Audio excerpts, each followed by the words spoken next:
da da. Soon on daybreak, like your face, I wanna see. I just wanna be loving you, like just how I wanna be. I will ride for you like Gange. Now I want you, you not pamble. I love you, don't tante. Oh, got me singing like morning, oh, morning, baby. I just wanna sing morning, oh, morning, baby. Got a song for you, yeah, yeah. Morning, oh, morning, baby. I'm in love with you. Morning, oh, morning, baby. When you smile, the whole world freeze. Oh, da, da, da. When you pose, no need to say cheese. Oh, no, no. Your beauty, that newsletter and carry the cheese. Oh, yeah, oh, yeah. No competition, you take it with ease. Put that, you know, put that on my heart, oh. But nobody, wherever your spot, oh. Morning, oh, morning, baby. Morning, oh, morning, baby. Morning, oh, morning, baby. Morning, oh, morning, baby. Ellie with my bone, I won't pour you in glass. Yeah, oh yeah. Fly salmon and touch you when you pass. You fun like a man and go Ada. Oh yeah, oh yeah, oh yeah. You too metro, you not like fries. You my everyday new thing. Go for bed party in the daily, oh. Me I like good thing. Me I like good thing. Let people don't want you, oh. Morning, oh, morning, baby. I just wanna sing. Morning, oh, morning, baby. Got a song for you, yeah, yeah. Morning, oh, morning, baby. Morning, oh, morning, baby. I'm in love with you. Hold on, King Java, see you, papi. Oh yeah. See, I see.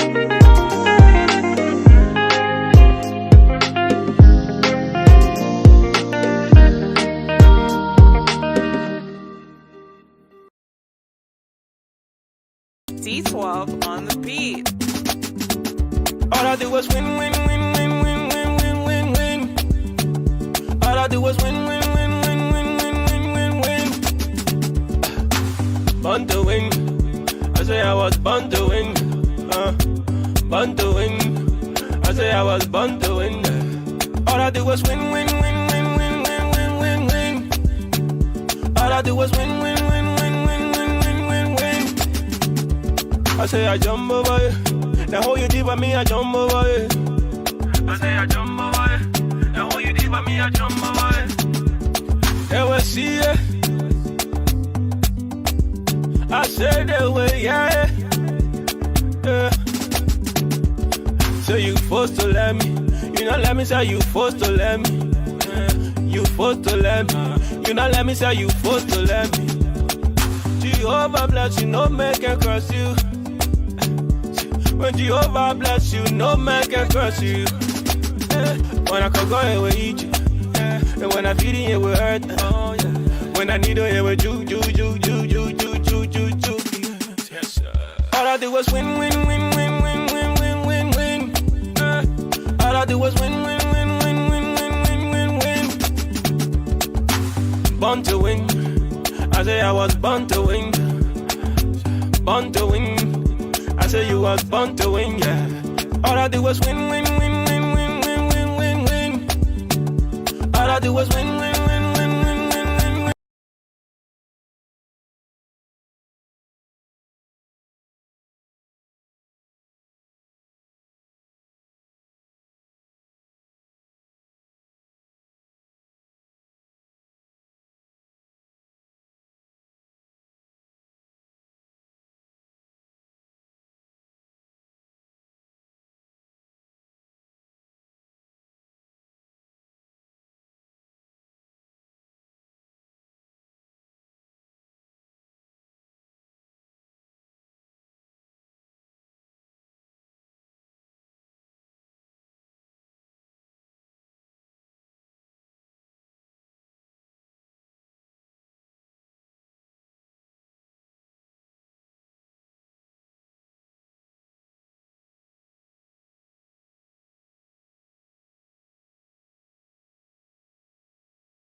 C12 on the beat. All I do was win, win, win, win, win, win, win, win, win. All I do was win, win.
So, and we would take questions, comments, suggestions from everybody who's listening.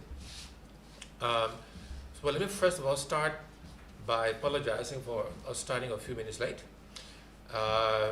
Those who know me well know I like to start on time, and I'm disciplined in that in many other ways. So my apologies for the slightly delayed start.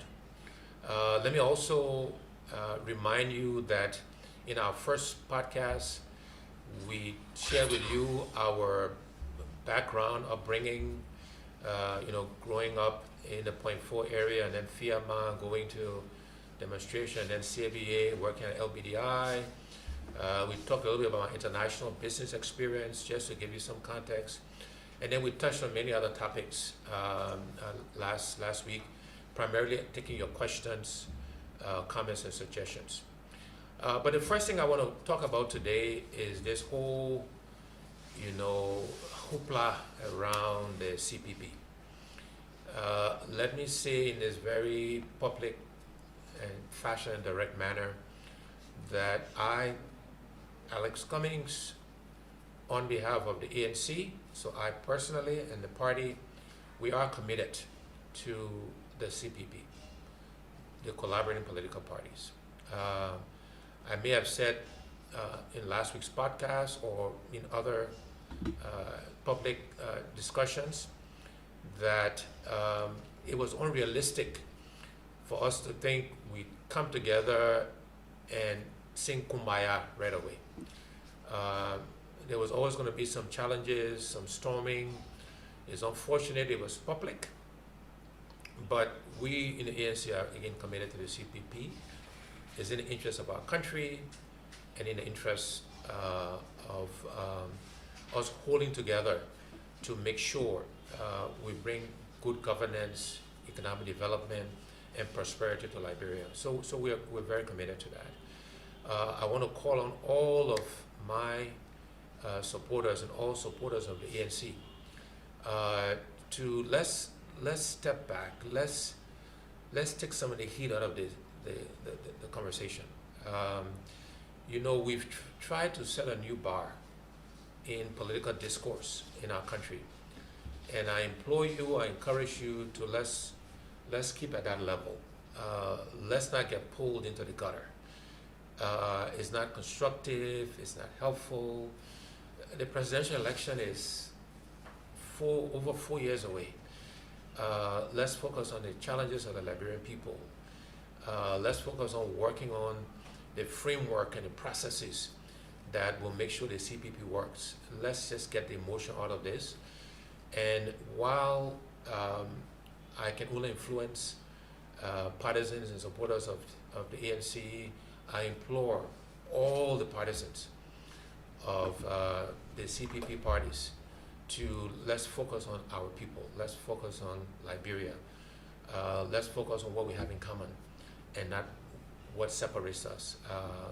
And I'm hopeful that going forward, starting right away, we can shift the focus from the personalities, we can shift the focus from who wants to be president or not. That is not relevant today. What's relevant today is the challenges faced by our people, our families, friends, colleagues, and that's where we want to focus.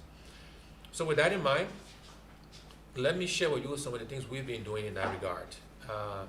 As I've consistently said, we are not the government. We don't have the resources that's at the disposal of the government. But we, in our own small way, as a family and as a party, are trying to address where we can, and given our resources, we're trying to address some of the challenges faced by the Liberian people. And so some very simple examples, we made a contribution to the hospital in Zosa, where for months the nurses and doctors have not been paid and they're running out of medical supplies. And through the request of one of our legislators, Bayan Howard, we made a contribution to that hospital that was very well received, that put bread back on the tables of nurses and doctors, and some small contributions to medical medicines and supplies in that hospital. Again, it was the best we could do. We wanted to help where we could, and that's just one example of what we're trying to do, again, to address the current needs of our people. We similarly, made an announcement in Nimba, at the Nimba County Community College, that we will make a contribution to build classrooms for science and technology program that is starting there. You see, for us as the Cummings Foundation, and for me personally, we believe that technology is what will change or be one of the key catalysts for transforming Liberia. The world is moving rapidly ahead. About artificial intelligence. Google just announced they've developed this quantum computer that will do calculations that would have taken, 5, 10 years, whatever, order of magnitude, big difference. And we have to start to train our young people who have the raw intelligence, the raw IQ, to also participate in this new technology world. And so we contributed to the Nimba County Community College to build classrooms to focus on science and technology and mathematics. So in a small way, to help prime the pump or propel and encourage Liberians in that area. You may also know that the Cummings Foundation also has decided to narrow its focus to education, and more specifically to science, math, engineering education, for the same reasons. We want to encourage Liberians and our young people to focus in that area, because again, it will be one of the key catalysts for how we can transform our country. Technology, as you know, is impacting everything. It's disrupting everything. And as we talk about things like agriculture, technology will disrupt that, will change that. And we can leapfrog if Liberians are trained and focus on that area. So another example of what we're trying to do to help. You may also know that we are sponsoring an entrepreneurship summit, November 14 and 15, here in Monrovia, where we want to help entrepreneurs build their skills to take them to the next level.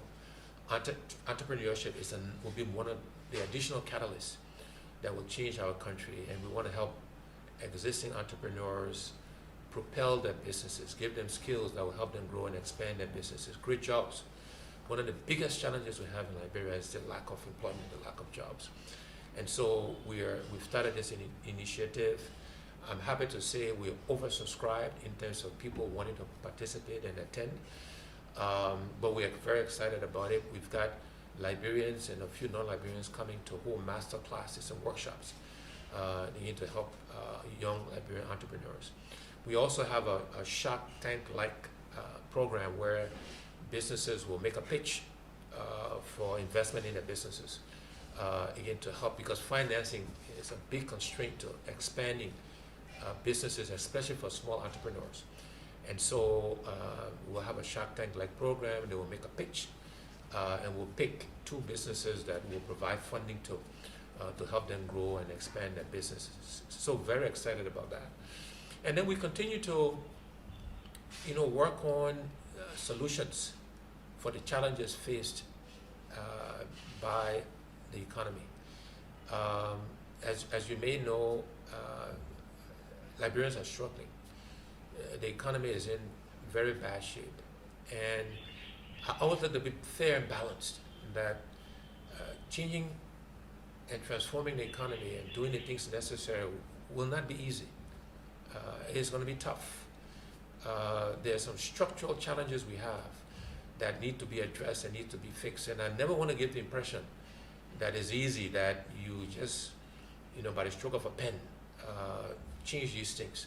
But what I will say to you, that it can be done, and we have to start that journey. We have to start making those tough calls. We have to start making choices on where we invest the meager resources we have as a country. We have to start focusing on how can we grow the revenues of our country. So what are those revenue sources? Where can we extract more revenues without putting the burden on the Liberian people? And how can we grow it? How can we protect it? Where are the leakages? Where does the stealing and the corruption occur? How can we plug those holes, right? So the money can be redeployed to help Liberians and to move the country forward. What are those tough choices we have to make where we cannot invest today, but we're going to invest? So for example, we should be making the resources available to areas that generate revenue. What do I mean? To be a bit more specific, we should be making sure the people at the Liberian Revenue Authority have the resources they need to effectively collect revenues for our country. We need to be looking at, because we're still dependent on the extractive industries, meaning iron ore, meaning gold, diamond, these things.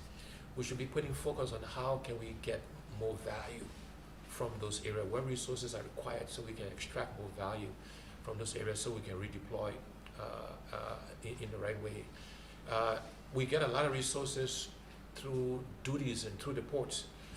Is there a different way to think about that, rather than continue to increase tariffs and increase the duties? What about reducing it, allowing more inputs to come in, and so you're getting more cash off a wider base? I often say that many people, Liberians included, prefer to have 100% of $1 rather than 50% of $10. What does that mean? It means you prefer to have $1 than to have 5, right? So if we think differently about duties and tariffs, and recognize that sometimes by actually reducing those rates, you encourage more things to come through, and by more things coming through, you actually make more absolute dollars that you can redeploy. That kind of rethink needs to take place, because then the products sold are cheaper for our citizens. That means they can afford to buy more. That means more things come to the port, and that means the government collects more revenue, as opposed to keep increasing tariffs and customs duties, etc. So a rethink of these things is what will help drive our country forward. We keep doing the same things and we expect different results. Definition of insanity. You've heard me say that over and over, but it's a record, it's a saying or statement I will continue to make, because I think too often we continue to do these things, and somehow we expect things to change and to be different, and that is not going to be the case. So let me stop there. Let me take any comments or questions or suggestions that have come from all of you, and we'll respond to those. And if not, we can continue to talk about some other areas that I have some passion for, and areas we're looking at in terms of how we can today, begin to impact the lives of Liberians in whatever small way we can. So, Mariah, are there any comments or questions that have come through so far? Yes, we have a few. Jeremy Bajue wants to know why you're not on any social media platform, but you just said you believe in technology. It's a similar question that I alluded to, I think, the last time, that because I believe in agriculture, does that mean I should be a farmer, right? I use technology to do most of my work, but it doesn't mean I have to be on social media. Does that mean I don't believe in technology because I'm not on social media? I get all the information I require from social media through other means, but because I'm not an active user doesn't mean I don't believe in technology. So the idea of equating being on Facebook with therefore means technology, I don't subscribe to. It is one way to do it. It is not the only way to use technology. The other question is from Jack on. He says, okay, so Willem Carter wants you to clarify you working for LBDI. He doesn't believe that you worked for LBDI. I don't know how to clarify that. It's true, I did. Elias Salibi was the president of LBDI at the time. David Vington was my boss's boss at the time. At the time I worked with LBDI, the controller was a Haitian. His name was Titus. The general manager was I think from Bangladesh or India. Chaudhry was the general manager of the bank. So you can ask people who still at the bank today. Mildred Cooper, who retired a few years ago as general manager, was also working at the bank. So yeah, you check the records. I did work at LBDI. John Bond says, we haven't gotten any official apology from Mr. Yue on the derogatory remarks against you. Do you expect one from him, or are you just going to let it go as always? Look, I'm going to let it go. I want us to try to depersonalize this thing because it's not helpful. It's not constructive. People think because I don't yell and scream and I don't attack and say derogatory remarks about people that somehow it means I'm a pushover. I can say to you that you don't achieve the level of success I did in corporate America by being a pushover, by not having a spine, by not being tough. And the idea that you have to yell and scream, I ask Liberians, where has that gotten us? Where has the tough man mentality gotten the country after 172 years? This expectation that we got to keep attacking each other and yelling and screaming and abusing and disrespecting, somehow that means you're tough and you will get things done. What has that gotten us after 172 years? Keep doing the same thing and expecting different results. I'm telling you that will not be the case. So Mr. Yuri and I will figure this out. We'll move forward in the CPP, and that is my goal and objective. And if for some reason, in the unlikely case, this CPP doesn't work, it will not be my fault, it will not be our fault. But I believe it'll work because I think we all understand the importance of what it means to our country and to our people. So Abu A.B. Kanen says, sir, do you feel good about a friend who tried to work with you at the same time trying to reduce your strength? I think the ANC should recruit outside of the CPP to avoid conflict within the CPP. What are your thoughts? So let me, first of all, define to people listening what the CPP is, or what I think it is. We're working on a framework that will fully define what we are and what we aren't. But this is my perspective going in. The CPP is an alliance of independent parties. We are not a grand coalition. We have not delisted our various parties, ANC, UP, LP, ALP, and form one party with one name, one leadership, etc., etc. We may get there. I think that should be our goal. But for now, for today, I think the first step is to make sure we are an alliance of independent parties, aligned around some common objectives, like, have a common senatorial slate in 2020, align around common legislative agenda, for example, electoral reform. I think that's the first step. And what are those processes for getting that alignment, for coming together, for dispute resolution? But we're an alliance of independent parties. That means we all should continue to grow our parties because it strengthens the alliance. Now, let me talk about members moving between parties, because this is very emotive and this is very emotional. First of all, it is Liberians' constitutional right to associate or disassociate from any party or any organization. And I use this example. I was in church a few Sundays ago, and there was the altar call where the reverend typically calls if you want to join the church, if you don't have a church home, you want to come from a different church or denomination. And what I thought about is that there was an individual who came from a different Methodist church. This was First Methodist Church. But she was attending a different Methodist church, and she wanted to join the Methodist church I attended. And I wondered, did the reverend from the one she was leaving, did he call his colleague and say, "My man, you're stealing my parishioner"? Or was it her right to make the change? Maybe because she had moved to that part of town, maybe because she had more friends there. For different reasons, she wanted to change. I'm pretty sure there was no argument or debate that you're stealing my partisans or my parishioners, if you will. The other thing I would like to say, and this is a challenge, if this is such an issue, should we say to all of our partisans, you cannot leave our parties? Should I say to ANC partisans, no, you don't have a right, or you should not leave and join another CPP party?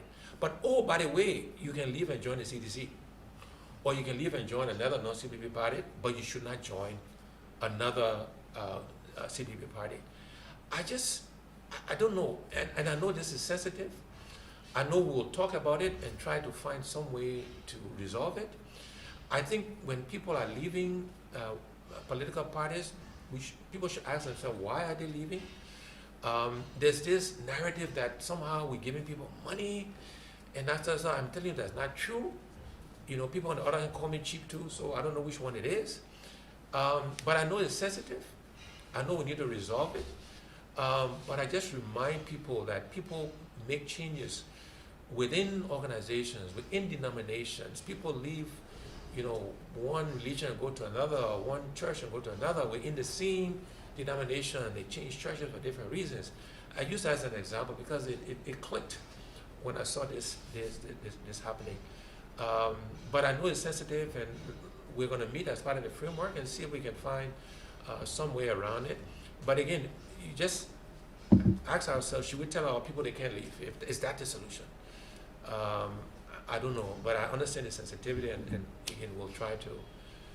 What I do know, what I ask our partisans to do is, there are more Liberians who are not in political parties than are in political parties. So we want to fish where the fish is, and we'll focus there, and not focus on recruiting from existing CPP parties. So long answer to your question, but I know there's a lot of sensitivity, and I wanted to try to fully address it. Royal wants to know, says, I believe you're able to change the education sector in Liberia, but please can you tell us how are you going to do it, seeing how bad the sector is? Thanks. Yeah, look, there are many things we need to do to change the educational sector. The first thing I would suggest we need to do, we need to prioritize, because education is broad, right? You got tertiary education or university education, you got secondary, you got elementary, you got primary, you got technical vocational education. It's broad. You got postgraduate degrees and broader. So we gotta. If we say we're gonna try to fix it all at the same time, we're kidding ourselves. We'll do nothing well. And by the way, it's hard because all of those things need to be fixed. But first kind of choices I think we need to make is, first we got to focus on teachers' education. Unless we have trained, qualified, well-paid teachers, almost nothing else matters, because they will be imparting bad information, bad knowledge. If they're not paid a living wage, they will accept bribes to change grades. They will put pressure on female students to sleep with them. You will get all of these bad behaviors. And so not only do we need to train them well, we need to pay them a living wage to take away the incentive for the corruption that occurs in education. Because when you pay them a living wage and then they steal or they mistreat a student or they accept bribes, then will come down hard on them, hard bricks, right? Because that cannot be acceptable. So anyway, first priority is we got to focus on teachers' education. The second area I think we need to focus on is vocational training. If we want to grow the economy, if we want to grow infrastructure, we need Liberians with the skills to take advantage of that. So we don't have other nationals, coming and building our roads, or if you're building homes or whatever we're doing, we need Liberians who are good carpenters, masonry, electricians, etc. And so vocational training, and by the way, with those vocational skills, they can start their own businesses and sell their services, etc. So vocational training is another focus area. And then primary education, right? We gotta start early. We gotta focus on the young people, because they are the future. And how can we improve the quality of primary education starting immediately? And so those are the sort of areas. Every area is important too, by the way. And this is why choices it's going to be hard to make choices, but we have to. And I would start there as a means of beginning to improve our education system in Liberia. And again, of course, I mentioned the need for science and math and technical education, given where the world is going, and Liberians are being left behind, and we want to focus on that area very specifically. Okay. People's son Ji Yoon wants to know, what is your subjection on We Are Step Down? Well, the party has not formally made a decision on that. We're discussing that now as we speak, and we'll make a call on